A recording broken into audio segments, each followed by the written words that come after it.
Assalamualaikum warahmatullahi wabarakatuh. Bismillah walhamdulillah wassalatu wassalamu ala rasulillah wa ala alihi wa ya ayyuhal hadirun, hadirin hadirat yang dimuliakan Allah. Alhamdulillah, malam ini adalah malam ketiga dari bulan Ramadan.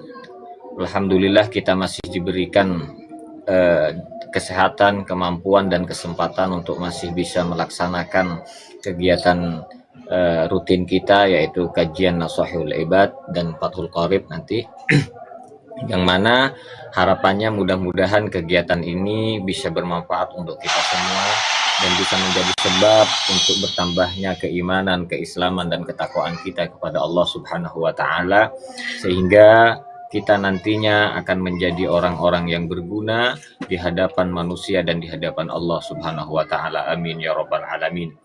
Dan malam ini kita akan melanjutkan kitab Nashahul Ibad, yang mana kitab ini adalah kitab yang mengajarkan kita untuk bisa mengkualitaskan hati kita, memantapkan hati kita dalam hal beribadah kepada Allah, dalam hal berhubungan dengan manusia, dalam hal hablum minallah dan hablum minan nas. Dan mudah-mudahan apa yang kita pelajari pada malam hari ini bisa menjadi satu bekal untuk kita, satu bekal untuk pengkualitasan amal kita, sehingga ketika amal kita semakin berkualitas, insya Allah potensinya, peluangnya sangat besar sekali untuk diterima oleh Allah Subhanahu wa taala. Dan untuk rekan-rekan yang masih belum mempunyai kitab Nashahul Ibad ini, bisa diklik di keranjang kuningnya. Mudah-mudahan bisa menjadi manfaat, bisa menjadi panduan untuk lebih mudahnya para rekan-rekan untuk belajar kitab ini. Untuk menyingkat waktu, mari kita lanjutkan kitab ini, pengajian kitab ini. Tapi sebelumnya seperti biasa kita bertawassul dulu kepada musannif untuk mendapatkan keberkahan. Mudah-mudahan apa yang kita lakukan pada malam hari ini bersama dengan ridho Allah Subhanahu wa taala, dan mudah-mudahan bisa bermanfaat untuk kita semua. Ila hadratin Nabil Mustafa Muhammadin sallallahu alaihi wasallam wa ala alihi wa azwajihi wa dzurriyyatihi wa jami' asbahi wal auliya wal ulama wasyuhada wa salihin wa husnul hadrati Syaikhul Qadir. Wa ila hadrati Syekh Imam Nawawi Al-Jawibi wa usulihi wa furu'ihi radhiyallahu anhu wa nafa'ana bi asrarihi wa anwarihi wa ulumihi wa nafa'ati fid din wa dunya wal akhirah. Al-Fatihah. A'udzu billahi minasyaitonir rajim. Bismillahirrahmanirrahim. Alhamdulillahi rabbil alamin arrahmanir rahim maliki yaumiddin. Iyyaka na'budu wa iyyaka nasta'in. Shiratal mustaqim. Shiratal ladzina an'amta 'alaihim ghairil maghdubi 'alaihim waladdallin. Amin. Bismillahirrahmanirrahim. Qala al-musannifu rahimahullahu wa nafa'ana bi asrarihi wa anwarihi wa ulumihi wa nafa'atihi fid dharain. Amin. Qala, bersabda an-nabiy sallallahu alaihi wasallam, siapa Nabi Muhammad sallallahu alaihi wasallam, sayati zamanun ala ummati, akan datang satu zaman terhadap umatku, yang mana umat Nabi Muhammad ini nantinya yafirruna minal ulama. Yang pertama, dia akan lari dari orang-orang yang mempunyai ilmu. Dia akan lari terhadap ulama. Wal fuqaha, dan orang-orang yang ahli fikih, orang-orang yang ahli hukum Allah. Kemudian fayabtalihimullahu bisalasasi baliyat, maka mereka akan diuji oleh Allah, diberikan bala oleh Allah bisalasi baliyat, dengan 3 ujian. Yang pertama, awwaluha, yang pertama ujian itu akan didapatkan oleh umat Nabi Muhammad. Itu yang pertama, yarfa'ullah al-barakata, maka Allah akan mengangkat keberkahan minkasbihim, dari harta mereka, dari hasil yang mereka hasilkan, yang mereka dapatkan.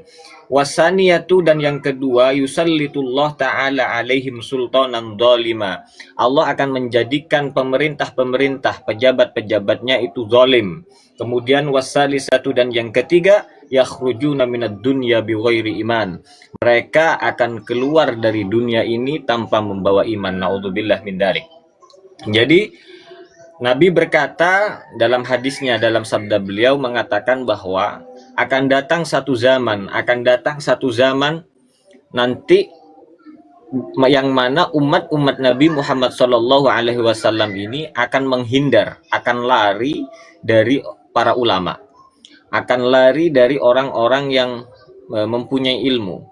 Kemudian karena kondisinya seperti ini, akhirnya Allah itu akan memberikan satu ujian kepada mereka, memberikan beberapa bala, beberapa ujian kepada mereka. Yang pertama, Allah itu akan mengangkat barokah, ya, harta mereka. Allah akan mengangkat penghasilan mereka, pekerjaan mereka, mengangkat barokah dari apa yang dihasilkan oleh mereka. Kekayaan mereka tidak diberkahkan oleh Allah Subhanahu wa taala. Maksudnya apa? Karena ketika dia itu sudah lari, mereka itu sudah lari dari orang-orang yang mempunyai ahli hukum, atau mereka lari dari para ulama, maka mereka itu pastinya dia itu akan tidak mengetahui tentang masalah halal dan haram.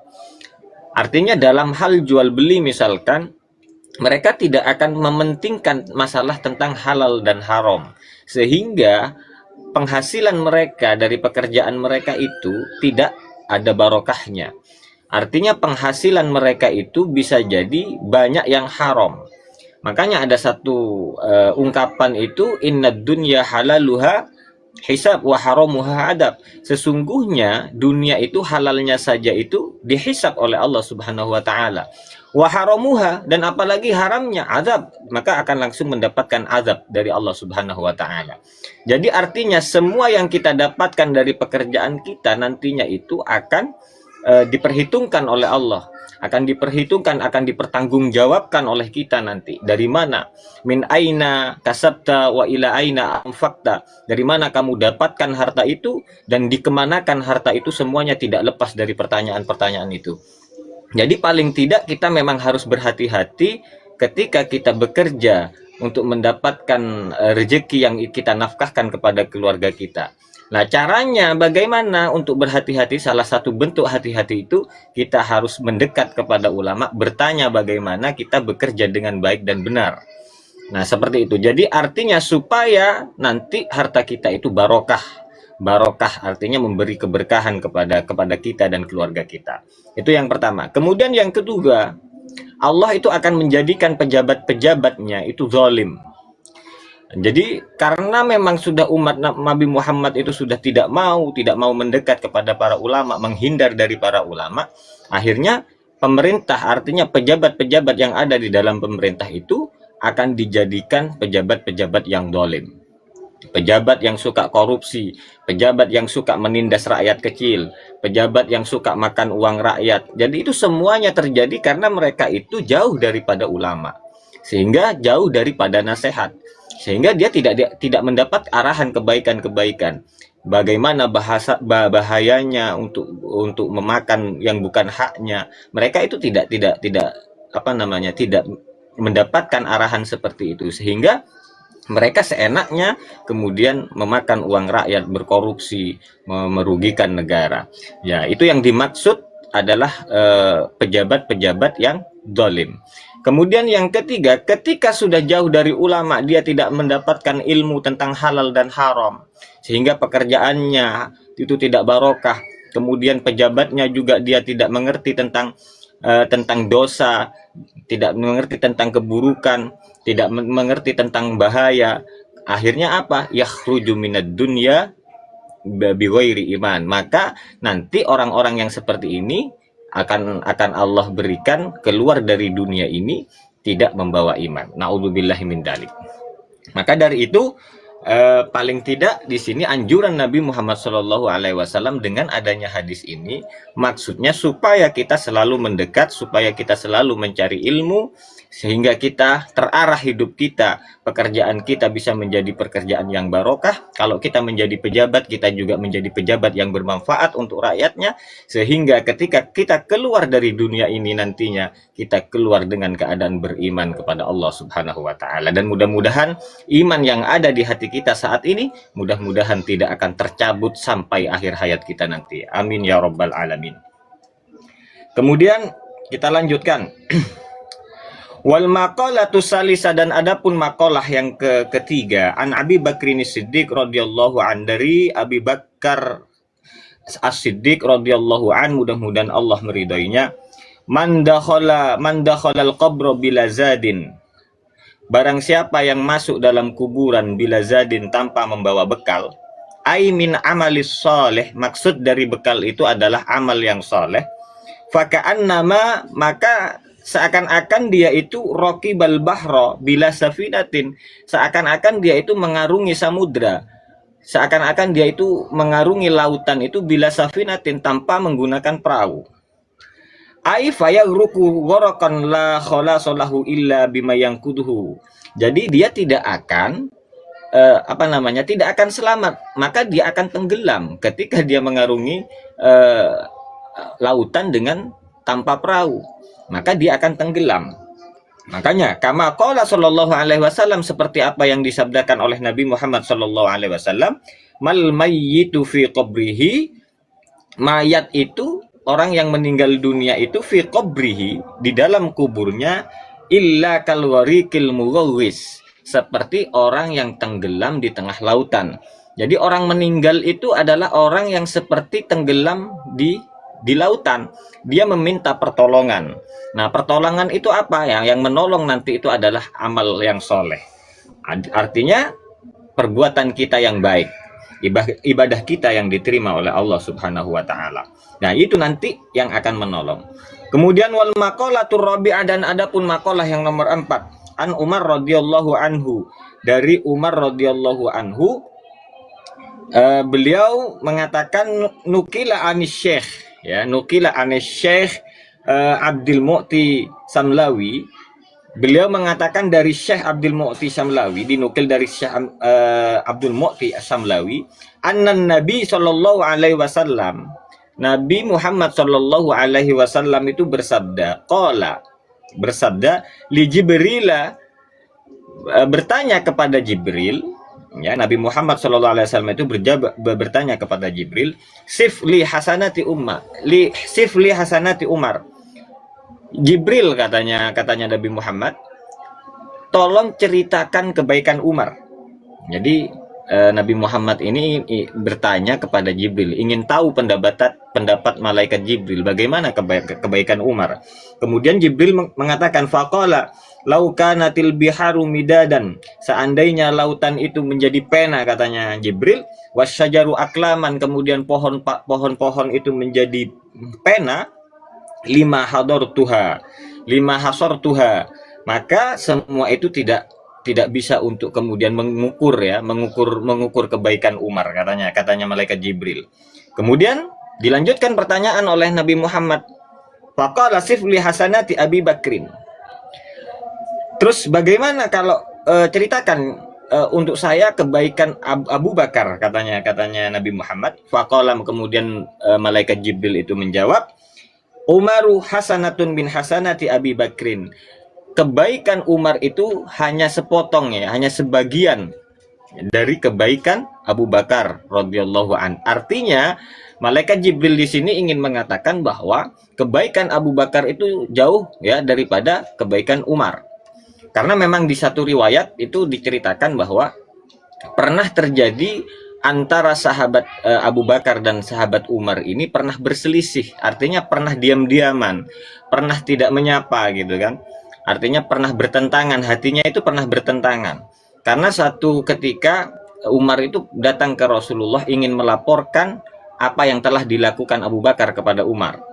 Umar kemudian datang kepada Rasulullah Shallallahu Alaihi Wasallam, beliau mengadu kepada Rasulullah, ya Rasulullah, saya ingin mengadukan sesuatu kepada Anda, kepada Rasulullah, bahwasanya apa yang telah dilakukan Abu Bakar kepada saya tidak tahu. Kenapa Abu Bakar bisa melakukan itu, katanya. Kemudian Rasulullah dengan bijaksana, tenangkan Umar, hatimu tenangkan dulu, baru nanti kamu ceritakan. Akhirnya ditenangkan dulu oleh Umar hatinya, kemudian mulailah Umar bercerita. Suatu hari Abu Bakar itu datang kepada Umar. Kemudian Abu Bakar ini tidak memulai salam. Dia menunggu salamnya Umar dulu, baru Abu Bakar menjawab gitu. Seharusnya kan yang bertemu dulu, artinya Abu Bakar dulu itu harus mengucap salam dulu. Tapi enggak, ini dalam satu kondisi Abu Bakar diam, nunggu Umar mengucapkan salam. baru dijawab oleh Abu Bakar, dan ini menjadi ketersinggungan Umar sehingga mengadu kepada Rasulullah. Nah, kemudian Rasulullah ketika itu, ya tunggulah Umar, saya akan panggil yang namanya Abu Bakar. Akhirnya dengan bijaksana Rasulullah mempertemukan mereka berdua, ya karena memang Abu Bakar dan Umar ini adalah sahabat tercintanya Rasulullah Shallallahu Alaihi Wasallam. Maka kemudian ditanya oleh Abu Bakar, apakah benar Abu Bakar engkau melakukan hal itu seperti apa yang diceritakan oleh Umar? Kemudian Abu Bakar itu menjawab, jawaban ini kemudian membuat isi ruangan ketika itu para sahabat itu menjadi terharu. Artinya ada sesuatu suudon ya awalnya dari Umar itu, tapi beda kemudian dari apa yang dijawab oleh Abu Bakar. Kemudian Abu Bakar itu mengatakan gini. Wahai Rasulullah, apakah engkau pernah menghimbau kepada saya, artinya pernah mengatakan kepada saya bahwasanya orang yang mengucapkan salam lebih dulu nanti akan dibangunkan istana di surga, dan saya ingin Umar dibangunkan istana di dalam surga, katanya. Masya Allah, ketika itu akhirnya menjadi terharu semua. Akhirnya Umar memeluk Abu Bakar radhiyallahu an, dan mereka adalah sahabat tercinta. Jadi inilah sahabat-sahabat tercinta Rasulullah Shallallahu Alaihi Wasallam yang sangat bijaksana sekali ketika dia bersinggungan, artinya bersinggungan, mempunyai polemik, mempunyai masalah, bisa diselesaikan dengan bijaksana, sehingga ketika itu terjadi sebuah suasana yang sangat mengharukan, suasana yang kemudian hati itu saling mencintai, ya, bertaut cinta satu sama lain. Nah, makanya ini yang dinamakan sahabat setia. Sahabat setia itu, kata ulama itu, as-sadiqul wafi mayyamshi bika ilal jannah. Jadi sahabat yang setia itu, sahabat yang baik itu adalah orang yang berjalan bersamamu menuju surganya Allah Subhanahu wa taala. Nah, inilah yang seperti dilakukan oleh Abu Bakar dan Umar. Masya Allah, mudah-mudahan kita bisa mempunyai sahabat-sahabat seperti mereka. Amin. Kemudian izzud dunya bil mal wa izzul akhirah bi shalihil a'mal.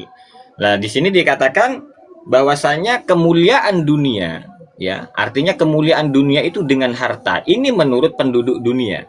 Jadi kalau manusia yang ada di bumi ini semua mengira dan semua yakin bahwa kita akan mendapat kemuliaan ketika kita mempunyai banyak harta. Jadi izzud dunya bil mal. Tapi untuk penduduk langit beda. Kalau untuk penduduk langit wa izzul akhirah itu bisolihil a'mal. Kalau untuk kemuliaan akhirat itu, katanya penduduk langit itu adalah dengan kebaikan amal kita. Jadi artinya kalau kita ingin mulia di dunia, ya kita harus banyak harta, pasti kita akan dihormati. Karena kebanyakan mayoritas di dunia ini semua itu mengukur kemuliaan itu dengan dunia. Tapi beda dengan ketika kita prioritasnya kepada akhirat, pasti kita akan mengukur kemuliaan akhirat itu dengan amal soleh. Jadi seperti itu. Nah, kemudian dijelaskan ai fala nataqawwa umurad dunya, ya. Dan di sini tidak akan kuat, ya, tidak akan kuat perkara-perkara dunia itu, wala tasluh, dan tidak akan patut illa bil amwal, kecuali dengan harta. Wala tataqawwa umurul akhirah, dan tidak akan kuat perkara-perkara akhirat itu, wala tasluh, dan tidak baik, illa bil a'malis sholihah, itu dengan amal-amal yang soleh. Jadi kalau kita tujuannya dunia, artinya kita ingin mencapai kemuliaan dunia, ya sudah, kita bisa bersusah payah artinya untuk mendapatkan dunia. Sehingga ketika kita mempunyai dunia, kita pasti akan terhormat, kita akan pasti mulia. Tapi belum tentu kemuliaan itu juga dimiliki di hadapan Allah Subhanahu wa ta'ala. Tapi kalau amalus soleh itu sudah jelas. Meskipun kita tidak mulia di dunia, tapi kita selalu melakukan ibadah-ibadah kepada Allah, melakukan amal-amal yang baik, insya Allah kita mempunyai kemuliaan di sisi Allah Subhanahu wa ta'ala. Sehingga hanya takwa sajalah, ya, artinya takwa ini kan pekerjaan akhirat. Hanya takwa sajalah yang menjadi ukuran barometer kita untuk menjadi mulia di hadapan Allah Subhanahu wa taala. Inna akramakum indallahi atqakum. Sesungguhnya orang yang paling mulia di antara kalian itu di sisi Allah adalah atqakum, orang yang paling bertakwa kepada Allah Subhanahu wa taala. Nah, itulah artinya kalau kita memilih dunia, ingin memilih kemuliaan dunia, ya kita harus banyak harta. Tapi kalau kita ingin memilih kemuliaan di akhirat, ya kita harus beramal soleh, harus mempunyai amal soleh, beribadah kepada Allah, berbaik kepada sesama. Artinya hubungan antara Allah dengan hubungan kepada manusia itu harus seimbang. Cuman barometernya ketika kita selalu memperbaiki hubungan kepada Allah, maka Allah akan memperbaiki hubungan kita dengan manusia. Ma aslaha bainahu wa bainallah, aslahallahu ma bainahu wa bainan nas. Barang siapa yang selalu berusaha untuk memperbaiki hubungannya dengan Allah Subhanahu wa taala, insya Allah Allah juga akan memperbaiki hubungannya dengan manusia. Dan mudah-mudahan kajian yang sedikit ini mudah-mudahan bisa bermanfaat untuk kita semua, dan mudah-mudahan bisa menjadi tambahan pengkualitasan amal baik kita, ibadah kita kepada Allah Subhanahu wa taala, dan mudah-mudahan yang terpenting bisa menjadi tambahan iman dan Islam dan ketakwaan kita kepada Allah Subhanahu wa taala. Mungkin hanya ini yang dapat saya sampaikan. Bila mana ada yang salah, itu dari saya sendiri. Jika mana ada yang benar, itu mutlak dari Allah Subhanahu wa taala. Aqulu syukran ala kulli ihtimam wa aqulu afwan ala kulli nuqsan, wallahu yahdina wa yahdikum ila sawa'is sabil, wallahu a'lam bissawab. Assalamualaikum warahmatullahi wabarakatuh.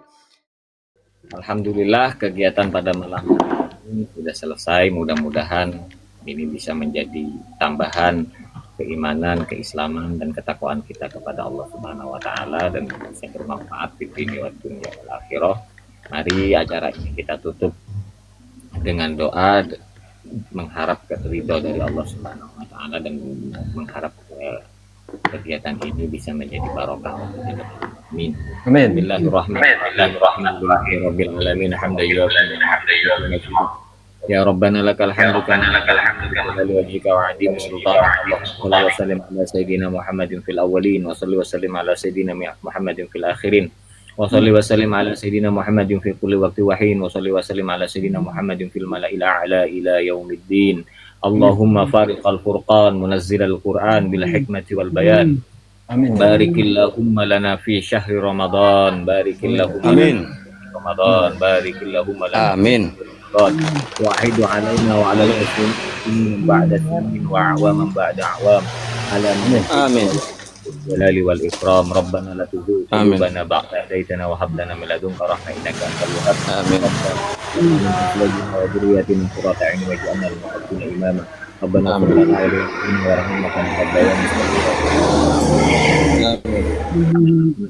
صغيرا.